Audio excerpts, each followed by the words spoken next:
చట్ట ప్రకారం జైలు పోయే పరిస్థితి వస్తుంది.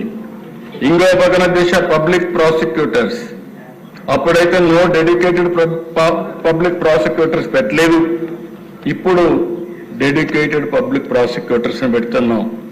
అప్పుడు స్పెషల్ కోర్ట్స్ కూడా చూస్తే ట్రిబ్యునల్స్ పెట్టాం, అవి కాలయాపన జరిగింది.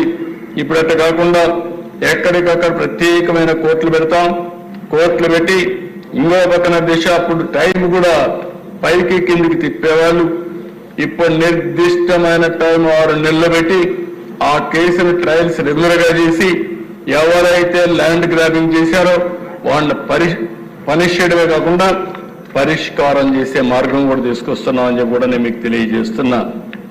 అదే సమయంలో ఇంకో పక్క కాంపన్సేషన్ రెస్ట్రిక్షన్ మునిపే చెప్పాను, అలో బట్ లిమిటెడ్ ఎన్ఫోర్స్మెంట్ ఉండేది. అప్పుడు compensation for wrongful position was less strict అన్నమాట, చాలా స్ట్రిక్ట్ గా కూడా లేకుండా లిబరల్ గా ఉండేవాళ్ళు.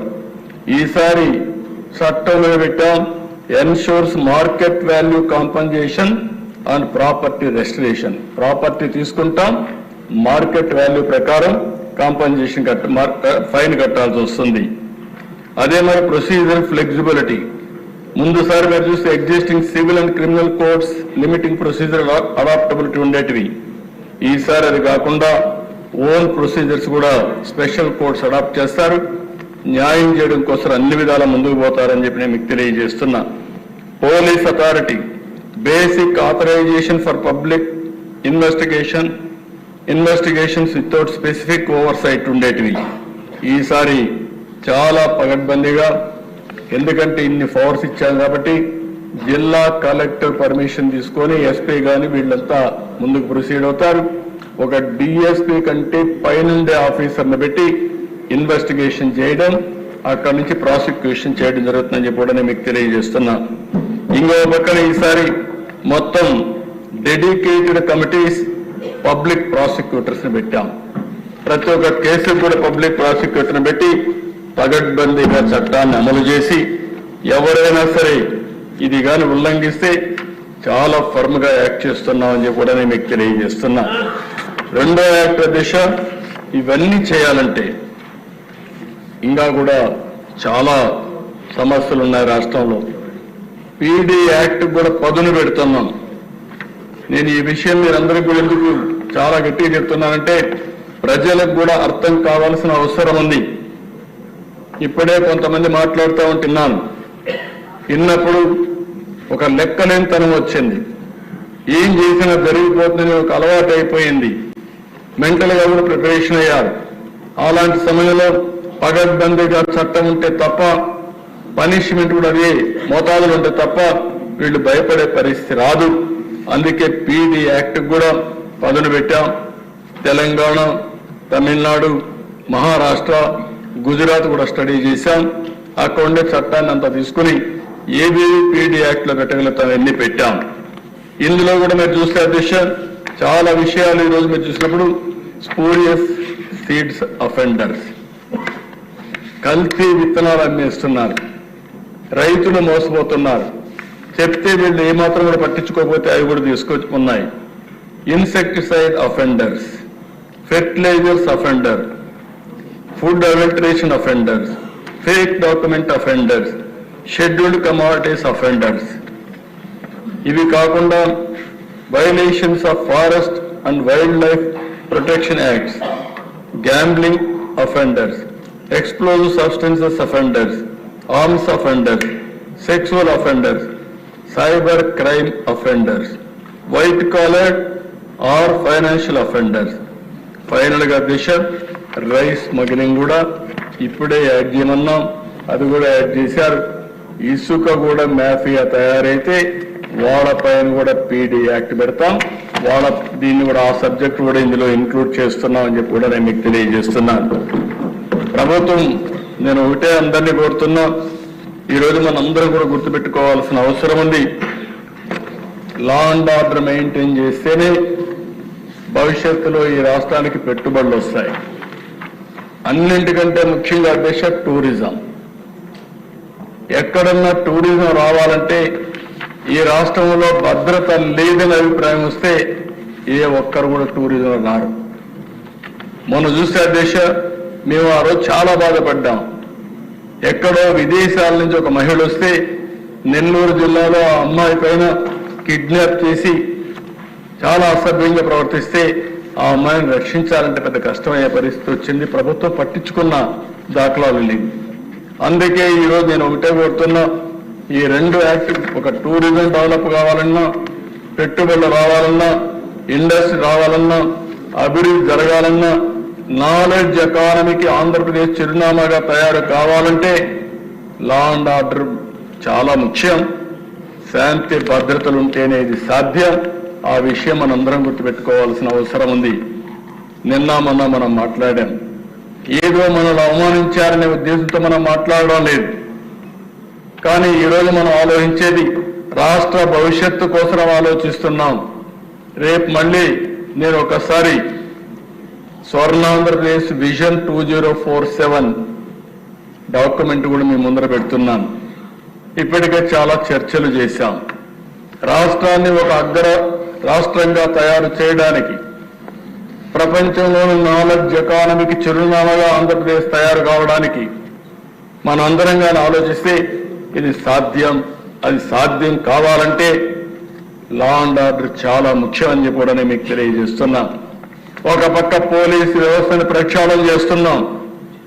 తప్పులు చేసిన వారిని ఎవరిని వదిలిపెట్టడం లేదు. ఇప్పటికే మీరు చూశారు, కొంతమంది సీనియర్ ఆఫీసర్స్ వాళ్ళకుండే అధికారాన్ని ఉపయోగించుకొని ఇష్టానుసారంగా చేసి పోలీసు వ్యవస్థకి మచ్చ తీసుకొచ్చే పరిస్థితికి వచ్చారు. అలాంటి వాళ్ళని సస్పెండ్ చేశాం, యాక్షన్లు తీసుకుంటున్నాం, లాజికల్ గా తీసుకెళ్తాం. నేను ఒకే ఒక విషయం చెప్తున్నది, ఏ వ్యక్తి అయినా సరే అవకాశం ఉందని చట్టాన్ని చేతికి తీసుకొని ఇష్టానుసారంగా ప్రవర్తిస్తే ఎవరిని ప్రభుత్వం ఉపేక్షించదని చెప్పి మరొకసారి మీ ద్వారా రాష్ట్ర ప్రజలందరికీ తెలియజేస్తున్నా. ఒక పక్క తప్పు చేసిన ఆఫీసర్ను కూడా ప్రక్షాళన చేస్తున్నాయి. ఇంకో పక్కన ఇప్పుడే ముచ్చేతూరి గారు మాట్లాడుతూ ఒక మాట అన్నారు, టెక్నాలజీ వచ్చింది, పటిష్టంగా ఉపయోగించండి. అదే మాదిరిగా టెక్నాలజీ ఒకటే సరిపోదు. పోలీస్ ఆఫీసర్స్ లో కూడా పోలీస్ స్టేషన్ దగ్గర నుంచి కింది స్థాయి నుంచి ప్రజల్లో కూడా పోలీసుల్లో కూడా ప్రో పీపుల్ పోలీసింగ్ తయారు చేయాలి. ప్రజాహితం కోసం పనిచేయాలి. దాన్ని ఏ విధంగా చేయాలో చేయమని చెప్పి అడిగారు. తప్పకుండా ఒకప్పుడైతే మనం చాలా తర్పిదిచ్చి పోలీసు వ్యవస్థను చూస్తే, నేనైతే ఆ రోజు బాడీ ఓర్న్ కెమెరాస్ పెట్టాం. బాడీ ఓర్న్ కెమెరాస్ పెట్టిన ముఖ్యమైన ఉద్దేశం, పోలీసులు బయట వస్తే ఆ కెమెరాలో అవతల వాళ్ళు ఏం చేస్తే ఏం మాట్లాడతారు, ఈ పోలీసులు ఏం మాట్లాడతారు, రెండు కూడా కంట్రోల్ రూమ్కి వెళ్ళేటివి ఎప్పటికప్పుడు మానిటర్ చేసుకోవడానికి ఉండేది. ఎవరు బూతులు మాట్లాడుతున్నారు, ఎవరు హైహ్యాండ్ గా ఉన్నారు అనే విషయాలు ఎప్పటికప్పుడు మానిటర్ చేసేవాళ్ళం. ఈరోజు దిశ పోలీస్ వ్యవస్థని స్ట్రెంగ్త్ కూడా చేస్తాం. వాళ్ళని కూడా గౌరవించాల్సిన అవసరం ఉంది. అలాంటి పోలీస్ వ్యవస్థ కోసం ఒకప్పుడైతే మీరు చూస్తే 61,000 మంది 6,100 మంది పోలీస్ కానిస్టేబుల్ ని రిక్రూట్ చేయాలని ఒక కార్యక్రమం పెట్టుకున్నాం. ఇది కూడా రిక్రూట్ చేస్తాం. పోలీసులు కొంతమంది అయితే శని ఆదివారాలు కూడా సెలవు లేకుండా పండుగల పూట కూడా పనిచేస్తూ హెవీ డ్యూటీ చేసే పరిస్థితి వచ్చారు. దాని నుంచి ఏ విధంగా ఇది చేయాలో చేస్తామని చెప్పి కూడా నేను మీకు తెలియజేస్తున్నా. పెండింగ్ డ్యూస్ అన్ని అధ్యక్ష మీరు చూస్తే దగ్గర ఒక 60 కోట్ల రూపాయలు ఒక అప్పు బకాయిలు ఉంటే అవన్నీ రిలీజ్ చేశాం. సీసీటీవీ కెమెరాలకి కనీసం ఉపయోగించుకోలేని పరిస్థితి, కరెంటు ఛార్జీలు కట్టలేని పరిస్థితి, సర్వేలెన్స్ కెమెరాస్ అన్ని మూలపడేసే పరిస్థితి వచ్చారు. అవన్నీ కూడా ఈరోజు మళ్ళీ ఏ విధంగా వాడడం కోసం ముందుకు పోతున్నాం. ఇంకో పక్కన మోడర్నైజేషన్ ఆఫ్ పోలీస్ ఫోర్స్ 61 కోట్ల రూపాయలు అక్టోబర్లో రిలీజ్ చేశాం. ఇంకో పక్కన గవర్నమెంట్ ఆఫ్ ఇండియాకు పంపించాం. 99 కోట్ల రూపాయలు వాళ్ళు ఇవ్వడానికి సిద్ధంగా ఉన్నారు.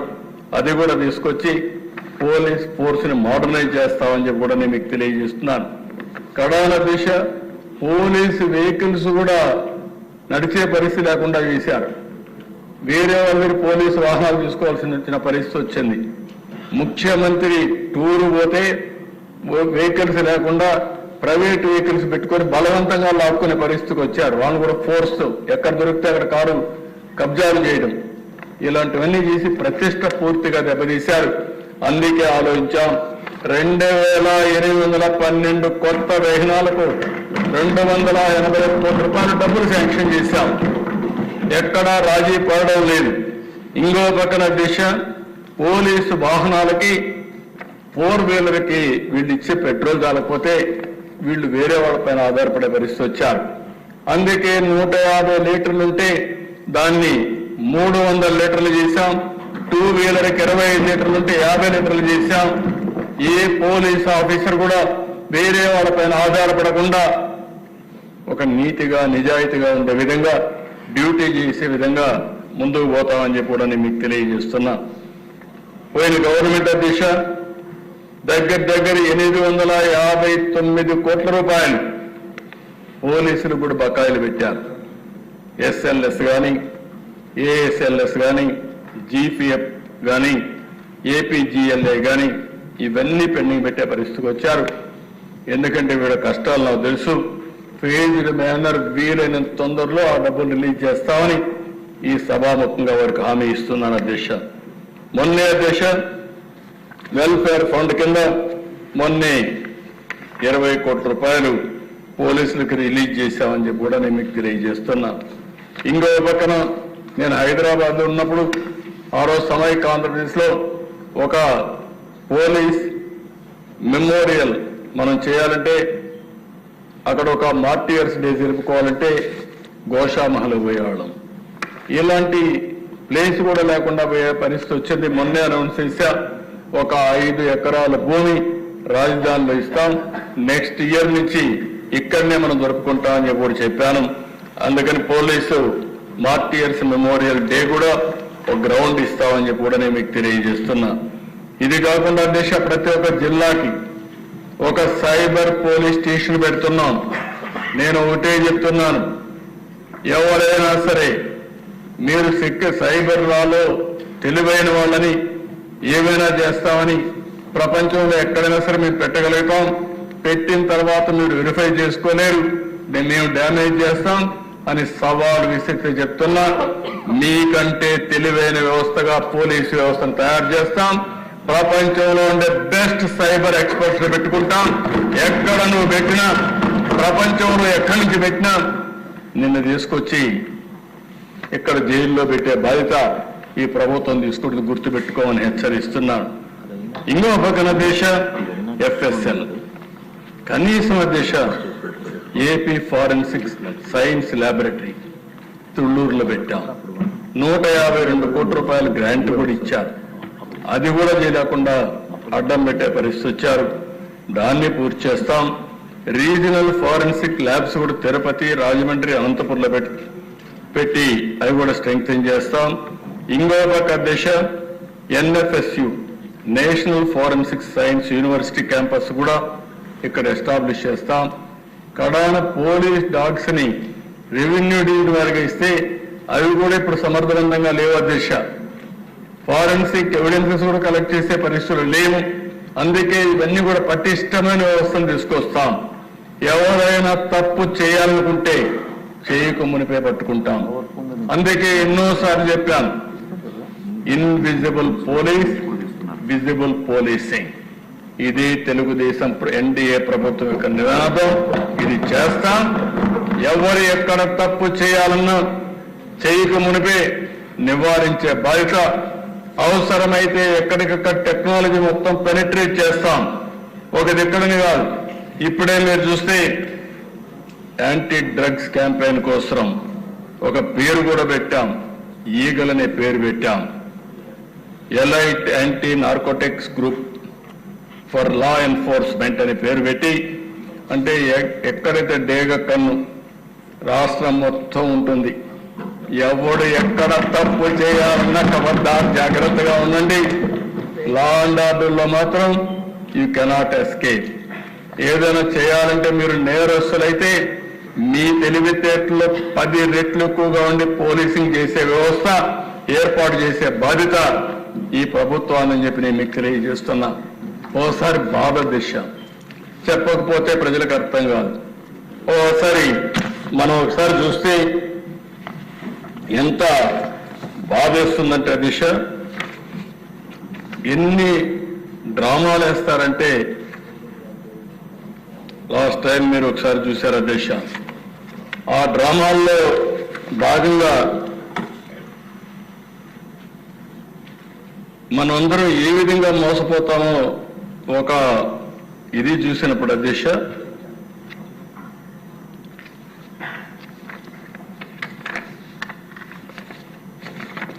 వివేకానంద రెడ్డి రాష్ట్రంలో ఉండేవాళ్ళకు ఇక్కడ ఉండేవాడు కూడా అర్థం కావాలి. నేనే ముఖ్యమంత్రి, నిద్ర లేచా, నాకు మెసేజ్ వచ్చింది. ఏ మెసేజ్? సాక్షి మెసేజ్. వివేకానంద రెడ్డి గుండెపోటుతో చనిపోయాడు. ఇప్పుడు ఏం చేస్తాను? గుండెపోటుతో అనే కూడా నాకు కూడా అనిపించింది పాపం. నేను కూడా క్యారీ అయిపోయాను. అన్నిటి గుండెపోటుతో అనుకున్నాం. ఒక అర్ధగంట అయింది, గంట అయింది. మా ఆఫీసర్ కూడా కన్ఫర్మ్ చేశారు ఆయన గుండెపోటుతో చనిపోయాడని. పోలీసు వ్యవస్థ మొత్తం నాకు ఆ మాటే చెప్పారు, నేను కూడా నమ్మా. మధ్యాహ్నం పైన ఒక్కొక్కసారి తప్పులు చేసినప్పుడు మనకు అనుమానాలు రాకుండా పోవడానికి కారణం మనం అదర్ ఇష్యూస్లో బిజీగా ఉండడం, నార్మల్గా నమ్మే మనస్తత్వం ఉండడం, అలాంటి దొంగ తెలివితేటలు లేకుండా పోవడం. మూడవది మధ్యాహ్నం అయింది దిశ, ఎలక్షన్ టైం, అందరికి హెలికాప్టర్లు ఉన్నాయి, ఫ్లైట్లు ఉన్నాయి. ఎవరైతే సొంత బాబాయి అనిపోతే రావాలి, రాలేదు, తీరిగ్గా రోడ్డు మీద వచ్చారు. అక్కడ ఉండే వ్యక్తి ఎవరైతే ఉన్నారో తెల్లవారి నుంచి పోలీసులు చెప్పేశారు ఏం అవసరం లేదు, పోలీసే అవసరం లేదు, అన్ని బాగున్నాయని. అక్కడ పోలీస్ ఆఫీసర్ ఎవరైతే సిఐ ఉన్నాడో ఆ సిఐని మేనేజ్ చేసేశారు. ఆయన విట్నెస్ అక్కడ అన్నిటికీ. రూమ్ క్లీన్ చేశారు, బాత్రూమ్ క్లీన్ చేశారు, బాక్స్ తెప్పించారు, బాడీ పెట్టారు, ఫ్యూనరల్ కూడా రెడీ చేసుకున్నారు. ఆ సమయంలో కూతురు అడిగింది అధ్యక్ష పోస్ట్ మార్టం చేయాలి. అదే అనుకుంటాను నేను, అది క్లారిఫై చేసుకోవాలి. అప్పుడు పోస్ట్ మార్టం పంపిస్తే నెత్తి మీద గొడ్డని దెబ్బలు మీరు చూస్తే బ్రెయిన్ అంతా కూడా ముక్కలు ముక్కలు అయిపోయింది. ఆ రిపోర్ట్ వచ్చిన తర్వాత ఎవరైతే వాళ్ళ పార్టీ స్పోక్స్ మెన్ కూడా గుండెపోటుతో చనిపోయారని Vijayasai Reddy morning press conference పెడతాడు. సాయంత్రానికి వచ్చిన తర్వాత డ్రామాలు ఆడేస్తారు. మా నాన్న చనిపోయాడు, ఒకే బాబాయ్ ఉన్నాడు, బాబాయ్ని కూడా చనిపోయాడు. నెక్స్ట్ డే సాక్షి పేపర్లో నారాసుర రక్త చరిత్ర. కానీ ఇమేజిన్ అధ్యక్ష, ఎవరిని అడుగుతున్నా మీరు నేను చేయగలుగుతామా ఈ పనిని అడుగుతున్నా మిమ్మల్ని. ఎవరికైనా సాధ్యమని అడుగుతున్నా. మనకు ఒక మనస్సు ఉంది, మనస్సాక్షి ఉంది, ఆ మనస్సు ఘోషిస్తుంది. వీళ్ళకి మాత్రం అది లేదు. అలాంటి ఒకటే కాదు, మొన్నే మీరు చూశారు కోడికత్తి. ఆడు పాపం ఏడుస్తున్నాడు ఇప్పుడు కూడా. వాడు చెప్పాడు అధ్యక్ష, అతను కోడికత్తి అయితే చెప్పాడు మీ జిల్లాలో జరిగింది అని చాలా స్పష్టంగా చెప్పాడు. నేను అభిమాన్ని, ఆయనకేదో సింపతి రావడం నేను డ్రామా చేశానంటే కడాన అతన్ని శాశ్వతంగా జైల్లో పెట్టే పరిస్థితికి వచ్చారు. రెండో దిశ అదే మరి ఇంకొక పక్కన మీరు చూస్తే ఇక్కడ గులకరాయి. ఎలక్షన్ ముందు నేను హైదరాబాద్ పోయాను అన్ని చూసుకొని పోతూ ఉంటే మా వాళ్ళు ఏం చేయాలి సార్ అంటారు.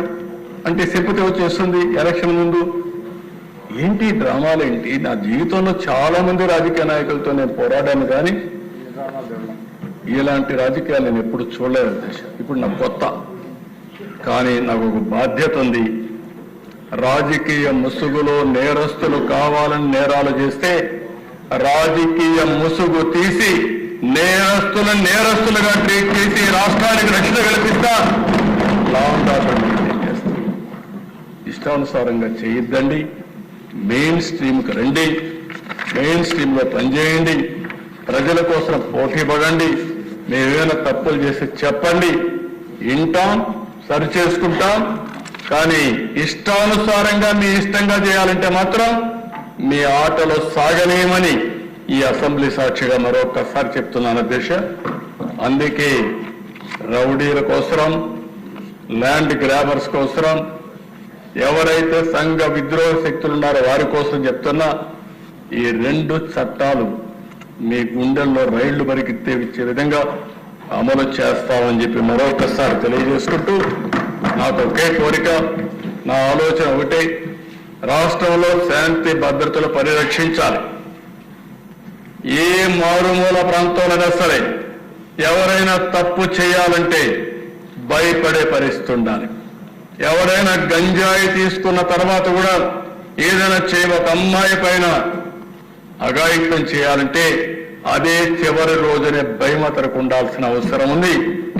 అదే మరి సోషల్ మీడియాలో పెట్టి రెచ్చగొట్టి ఆడబిడ్డల అశ్లీలమైన ఫోటోలు కూడా ఇటీవల మీరు చూశారు. ఓసారి బాధ వేస్తుంది, ఆవేదన వేస్తుంది. ఈ చట్టం మనల్ని కట్టేస్తుంది. ఓసారి మొన్న విశాఖపట్నంలో ఏం జరిగింది అధ్యక్ష? ఒక అమ్మాయి పైన ఎంత నీచంగా, ఎంత ఘోరంగా ఆ అమ్మాయి ఫోటోలను తీసి, నగ్న ఫోటోలు తీసి బ్లాక్మెయిల్ చేసి ఆ అమ్మాయిని జీవితాన్ని నాశనం చేస్తారా? మీరు మనుషుల, మృగాలు మీకంటే బెటర్. ఆ విషయం మీరు గుర్తుపెట్టుకోవాలి. అందుకే చెప్తున్నాను అధ్యక్ష, నాకు కూడా అర్థం కావడం లేదు. ఇంకా వీళ్ళు చేసే పనులు చూస్తా ఉంటే చాలా బాధ వేస్తుంది, ఆవేదన వస్తుంది, ఆవేశం వస్తుంది. కానీ మళ్ళీ బాధ్యత ఒకటి వస్తూ ఉంది అధ్యక్ష.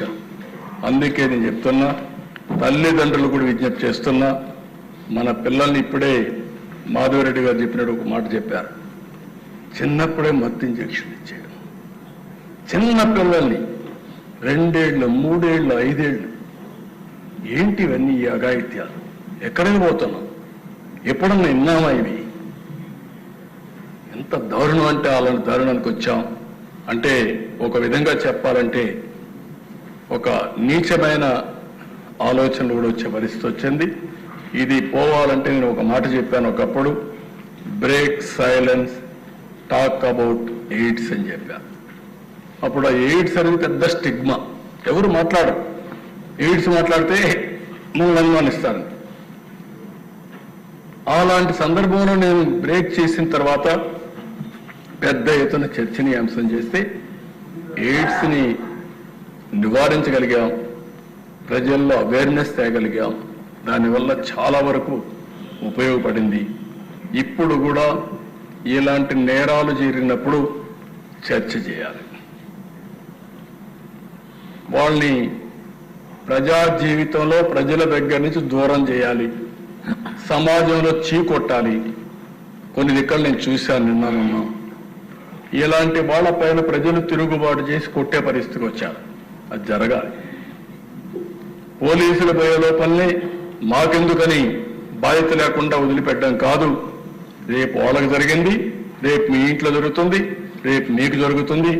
ఈ విషయం ఆలోచించుకొని సమాజంలో ఒక చైతన్యవంతంతో ప్రజలందరూ ముందుకు పోతే, మన ఇంట్లో తప్పు చేసిన తప్పని ఖండిస్తే ఎదుటివాడు తప్పులు చేయాలంటే భయపడతారు.